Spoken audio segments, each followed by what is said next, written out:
আমরা প্রচুর neuro development disorder and অটিজমের পেশেন্ট পাই।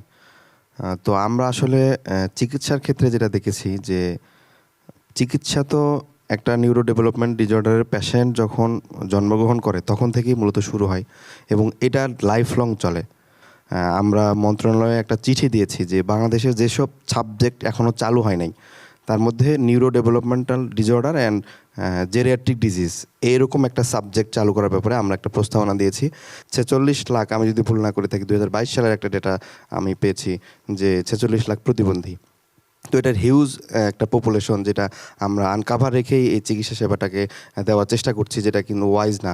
তো আমরা মনে করি যে এরকম একটা ডেডিকেটেড যদি হসপিটাল করা যায় যে নিউরো ডেভেলপমেন্টাল ডিসঅর্ডার নিয়ে কাজ করবে, এখানে লং টার্ম ফিজিওথেরাপি দিতে হয়, তাহলে আমার মনে হয় যে এটা নিয়ে আসলে গভর্নমেন্ট লেভেল থেকে, পলিসি লেভেল থেকে আপনারা যারা আছেন তাদেরকে আমি তো আহ্বান জানাবো যে অ্যাজ এ পলিটিক্যাল পার্টি হিসেবে আমরা অলরেডি প্রস্তাবনা দিয়েছি, এটাকে এক্সিকিউশন কতভাবে করা যায় তাড়াতাড়ি এটার একটা পদক্ষেপ নেওয়া যায়। আর পার্সোনালি ব্যক্তি উদ্যোগ যদি বলেন, আমরা ব্যক্তি হিসেবে একটা neuro development disorder and genetic centre কাজ প্রাইভেট সেটিংয়ে করার উদ্যোগ নিয়েছি, সেটার কাজও চলমান আছে। আমরা দেখেছি যে এই পেশেন্টগুলোকে আমাদের সেন্টারে কত লো কস্টে প্রাইভেট সেটিংয়ে চিকিৎসা দেওয়া যায় এটার ব্যাপারে আমরা খুবই কনসার্ন এবং আমরা অলরেডি কাজ করছি।